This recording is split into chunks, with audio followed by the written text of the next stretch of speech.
Beyond the Bell, Bloomberg's comprehensive cross-platform coverage of the U.S. market close starts right now. We are 2 minutes away from the end of the trading day. Scarlett Fu here with Katie Greifeld, counting you down to the closing bell. Here with us to take us beyond the bell with the global simulcast. We are joined by Carol Massar and Tim Stenovec, bringing together our Bloomberg Television, radio, and YouTube audiences globally as we parse through the most crucial moments of the trading day and get you ready for tomorrow's trading with a whole slew of big tech earnings announcements. Carol, I mean, I lose track of how much of the NASDAQ 100 this is worth, right? I mean, 4.7 trillion, right? Apple, Amazon, Alphabet. It's a big deal. And so if we do see any kind of trend lines among them, you're talking about potential to kind of move the markets in either direction. Right now, a lot of enthusiasm. We'll see if it keeps going. I thought it was interesting from our conversation with Cathie Wood just now in the context of Alphabet, talking about looking for how the company could harness AI, because she sees that AI could really disrupt search. And if Google controls so much search, then if they don't harness AI, that's a real threat to them. Yeah, it was a really timely conversation, again, as we await some of these big earnings, specifically from the likes of Alphabet. I would imagine that's going to be a topic of conversation on the call that we get with executives later on. And, of course, as we wait for Apple earnings at 4:30, that's going to give us a read on the global economy because of its exposure to China, to the global supply chain, and certainly over consumers' willingness to spend on these pricey devices. You know, this risk on trade that we're seeing that feels like, you know, everything is awesome. I mean, Cathie Wood talked about that. She said she would not be surprised to see a Fed cut in 2023, which speaks to, you know, Scarlett, what we've seen among traders, right, anticipating that we'll see that later on this year. That's a disconnect with the Fed. Yeah, there's definitely a new spirit here in the markets. As we hear the closing bell, 10 seconds to go, but we are looking at the biggest advance in the S&P 500 since August 25th, a gain of 1.4%. We had gained almost 2% earlier in the day, but still closing near the better parts of our highs for the session. All right, and taking a look at the S&P 500, most names higher in today's session, 330 higher, 172 a little bit lower, but definitely more risk on here, Katie. And let's look at the industry groups. Right up at the top, we have media and entertainment. We know a lot of that is just from Meta, up over, 20% today. Energy at the bottom. And I believe we have some breaking news here. Yeah, I want to get to Qualcomm because earnings just crossing right now. Shares down about 1.8% in the after hours. The company sees second quarter revenue $8.7 billion, coming in shy of estimates, missing that forecast. The estimate was for $9.58 billion. The company does see a range, though, of $8.7 to $9.5 billion. The company also expects demand and inventory to normalize in the second half of 2023. We really got to dig into these earnings, Carol, because this is a good sort of snapshot of what the smartphone market looks like. The concern is that smartphone sales are declining around the world as companies, as consumers don't have as much money as they had before to spend on these pricey contraptions. Yeah, Scarlett. let me jump in here because Amazon numbers just crossed. Fourth quarter net sales beating analyst estimates. Earnings per share looks like it is, you know what, I'm not going to go with that. It looks like a typo. But fourth quarter North American net sales topping analyst estimates by $3 billion, 93.36. Online stores net sales coming in shy of what analysts were looking for. When it comes to the guidance, it assumes no additional restructuring. So obviously, cost cutting is a big theme for any tech investor this year, this quarter. Amazon, in terms of giving its guidance, its outlook, is very mindful of the expectations that have been set by its rivals in cutting costs. It sees its first quarter operating income of $0 to $4 billion. The consensus estimate is $3.5 billion. It sees first quarter net sales of $121 to $126 billion. At the high end, that does top the average analyst estimate of $125.55 billion. And you look at what the shares are doing, man, they've been bouncing back and forth pretty close to unchanged right now. You remember shares are down, 26% over the past year. And as we parse through these numbers, of course, it's going to be interesting to separate the retail side of the business from the cloud side of the business. Andy Jassy, Amazon CEO, in the press release, we are also encouraged by continued progress and talking, though, about facing an uncertain economy. So we're getting some insight. Let's get to Google because it is crossing. Alphabet, of course, the parent of Google, Google. Looking at fourth quarter revenue right now, hang on a second as the numbers come out fast and furious. Fourth quarter Google ad revenue, $59.04 billion. That's a slight light number compared with the estimate of $60.64. Fourth quarter revenue ex-TAC, always key, $63.12 billion. That is a little bit light, but pretty much spot on. The estimate is $63.24 billion here. Cloud, this is an important metric. They're not doing as well as Microsoft. They're not doing as well as Amazon. Cloud revenue, $7.32 billion. That looks pretty much as expected. All right. Well, to Kathy Wood's point about them talking about AI, Sundar Pichai, the CEO of Alphabet and Google, saying, quote, "Our long-term investments in deep computer science make us extremely well-positioned as AI reaches an inflection point, and I'm excited by the AI-driven leaps we're about to unveil in search and beyond. There's also great momentum in cloud, YouTube subscriptions, and our Pixel devices." Literally, the first sentence of the press release, totally focused on AI.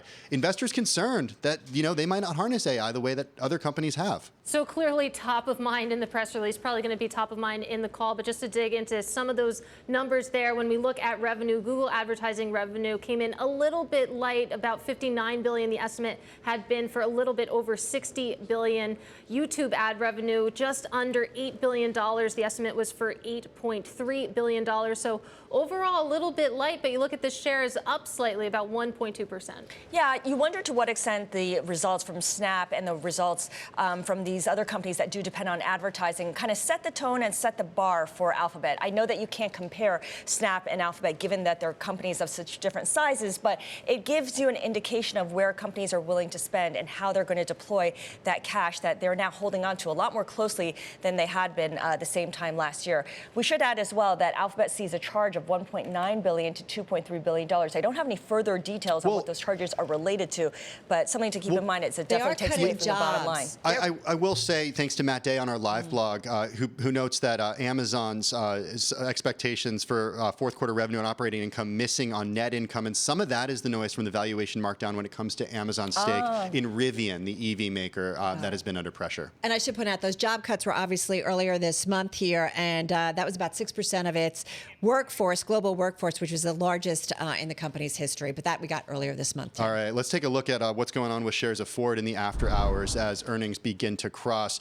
We're seeing shares of Ford right now, or we're seeing Ford seeing adjusted EBITDA from $9.9 billion to $11 billion. So it's within the range, but estimates were for $9.94 billion. The company out with a press release noting that I should note, well, I'm actually having trouble pulling up the press release, Katie, so if you could jump in right now and give me a little help here because it's not coming up on my screen. Because we do have some Starbucks numbers coming out. The first quarter comparable sales missed estimates. They came in for the first quarter at about 5%. The estimate there had been for 6.8%, and the company did reaffirm its 2023 full year guidance, but you look at what the shares are doing, they're down about 4%. It's going to be interesting to get some more color on the margins, for example, because we know Starbucks has been increasing prices. I know that particularly well, but still it seems like those comp sales really spooking investors in after hours right now. Well, and this is where you get to see whether or not consumers are starting to trade down, right? Saying, wait, I can't spend, $5 or $6 at a cup of coffee, Scarlett, and maybe you've got to go elsewhere. And it's a good read on the consumer. Absolutely. I just want to follow up on what we were saying earlier about Alphabet, because with the charges that we mentioned, Carol, thank you for putting into context the job cuts and what that means in terms of expenses for Alphabet. The company also says that it might have other charges moving forward. It doesn't give any details there either, but it's just something to watch out for, that Alphabet may incur additional charges. In addition, I think it's kind of interesting that Alphabet is also saying it's going to optimize global office space. The big tech companies were such a protagonist here in the story of the returning to office and this idea that you could work from anywhere. They were offering definitely flexible work, hybrid work.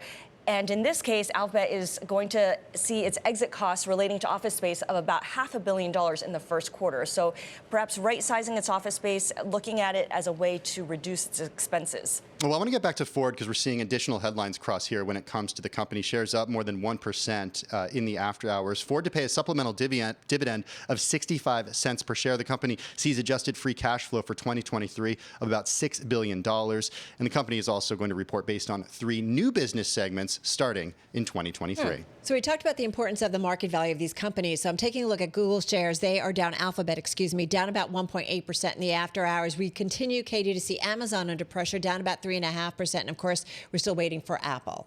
And of course, this is after Amazon topped its revenue estimates, but it missed on net income. So it seems like that's one of the spooky things right now. Again, it's going to be interesting to hear a little bit more about the cloud business. Looks like that was a little bit light, but again, that share reaction, if we look at it right now, shares down about 3.5% or so. Again, this is a company that's been under a lot of pressure, one of those big tech names. What that means for the overall benchmark, we know it's painful when you think about just how huge this company is. Yeah, and of course, we should caution that maybe we don't read too much into these initial trades after hours as investors sift through all the numbers and wait for the conference calls where they can get more elaboration. Maybe someone will say year of efficiency again today. Well, I think perhaps more concerning than that, though, is what Andy Jassy said about the short term in terms of the economy here. And I think investors are really going to be looking to Amazon to say, okay, well, what does the outlook for the American consumer look like? What does the outlook for the American economy look like?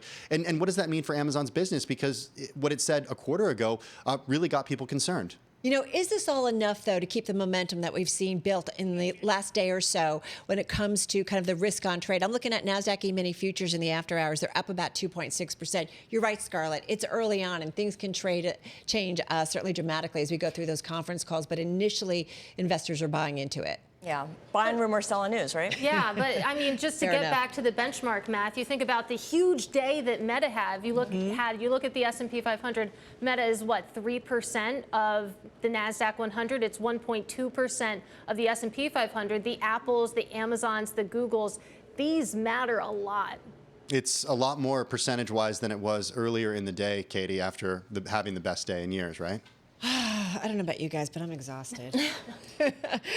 More to come. We still have Apple at 4:30. I know. More earnings to come. And like Kathy told us earlier, ARK is the new NASDAQ. So that's the benchmark. Hear her say that. That's the benchmark, I guess, that she thinks we should be looking at. That's the quote of the day. The volatile benchmark. It's definitely a better year this year than it was last year for a lot of investors, including Kathy. All right, guys, that's a wrap. We know more to come, and I know you guys are going to be covering it. We're going to be covering it on radio as well. Our cross-platform coverage, radio, TV, YouTube, and Bloomberg Originals. Beyond the Bell. We will see you again, same time, same place tomorrow.